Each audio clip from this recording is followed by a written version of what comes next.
wants the next Bohemian Rhapsody? And why wouldn't they? A movie that made almost $1 billion worldwide and won the Oscar for Rami Malek. But so far, a couple of movies have stood out, but no one has been able to come close to what Bohemian Rhapsody accomplished. However, there are two upcoming music biographies that I think have the ability to maybe duplicate or perhaps even surpass that success.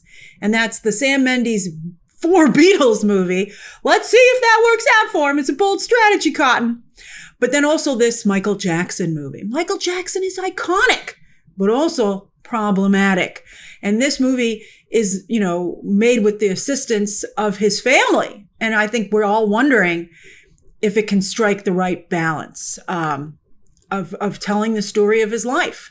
All right, so I, of course, have my own experiences, growing up with Michael Jackson being like this iconic figure, definitely changed the music business forever, and to some degree the world, and certainly pop culture and society. But let's watch this thing before we talk about it. I'll never forget seeing that Cirque du Soleil Michael Jackson show.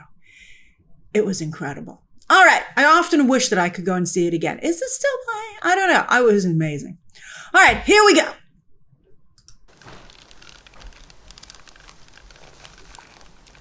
I know you've been waiting a long time for this. The tracks are made, the songs are ready. Let's take it from the top. Oh, they're using the music. Let's see? He's like, I'll do it again, damn it. This is your story.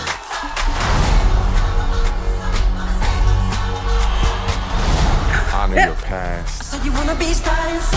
I went to a Michael Jackson concert, and it was like that. That's what people want. Ah, this is very good. Is it like 4 hours, maybe? It doesn't look like they're going to talk about any of the problems. Can you lower the lights for me, please? Okay. Oh, that's very good.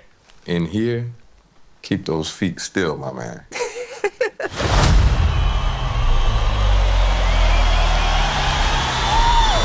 Wow.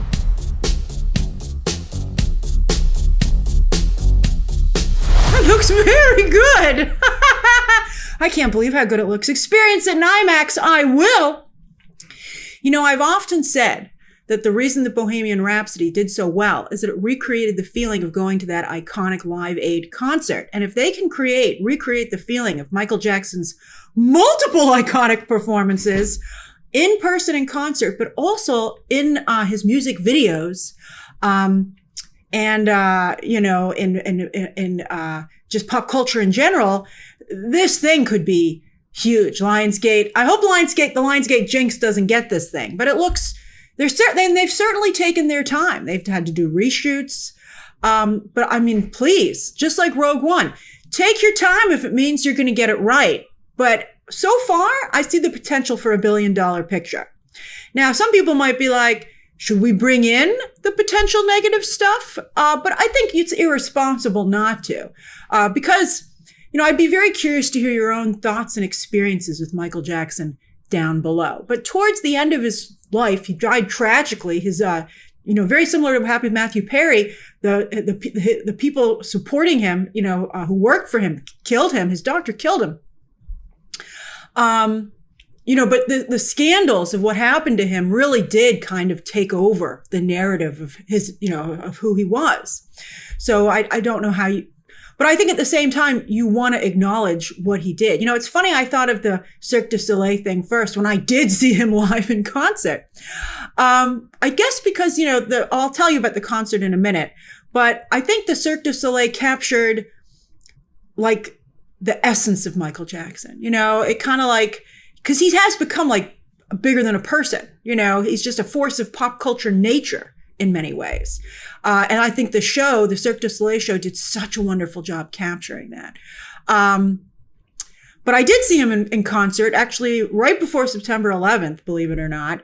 And it was a surreal experience. I think it perfectly encapsulated what Michael Jackson was like at the end of his life. He was very late. I think he didn't go on for like 2 hours or 2.5 hours. Marlon Brando came out and got booed off the stage. He had to be put in on a chair on like a chaise, and he was brought out to kill time because Michael wasn't there. And he's just droning on about things that nobody in the audience cared about. That was also when Whitney Houston got a lot of attention for how she looked at that concert. But when he showed up, and I think that was where Britney Spears was too. Still, it was a blur. It was incredible. Also, what was weird about it was that he decided at the last minute not to do a 360 show. And my friend and I, we had our tickets in the part where you could no longer see. But for some reason, they still let us into the venue. And they said, you can either have your money back or you can just still walk around in here. We were like, we'll walk around. We're not leaving. This is a freaking Michael Jackson show. So we would just kind of go around to seats that were empty. And when the person came, we'd have to be like, sorry. We were kids, so we got away. That helped.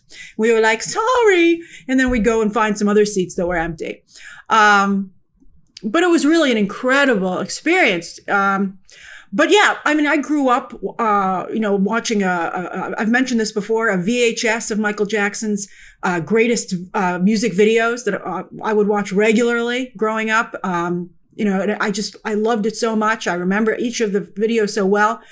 Just at the Halloween parade this year in New York City, they did an amazing Thriller dance. They recreated that in the parade. It's just incredible. And I think I guess there are people today who don't understand remember Pete Davidson? I think it was about Michael Jackson. Remember Pete Davidson did a whole bit on Weekend Update saying, how do you still listen to Michael Jackson music? And he said, with my headphones on. Cause I think this is one of those, it's like, can you separate the art from the artist? And does what the artist unfortunately did negate the art that he created? It's a complex conversation. And I don't know if this movie will dare to go there, but perhaps it will remind people of what an artist Michael Jackson truly was. I have chills how well it recreated. I mean, that's one of his relatives playing him, and how well it recreated the electricity of Michael Jackson being on, performing. I remember when his black and white music video debuted. It debuted on TV. It was like an event. It was like the Super Bowl. Everybody couldn't wait to tune in to see what he came up with. It was pretty good. It wasn't one of his best music videos, in my opinion. But it's just, again, chills. That was an incredible trailer. And I think this could be a $1 billion picture based on how good that trailer was. It really could. I'm very impressed. All right. So again, what did you think of the trailer? How much of his controversies do you think the movie should address? And I'd love, again, to hear your thoughts on Michael Jackson. I'd love to hear your experiences with his work. Or, if you were not around when he was really famous, how do you see him? I'd be very curious to see how someone who was not around when Michael Jackson was in his heyday, how you see him. Were you surprised at how cool he was? I mean, wow. All right. So thank you for watching this with me. It was so good. Share your thoughts down below. I hope you'll subscribe and leave a like, maybe. And of course, as always, you can check out some more videos right now.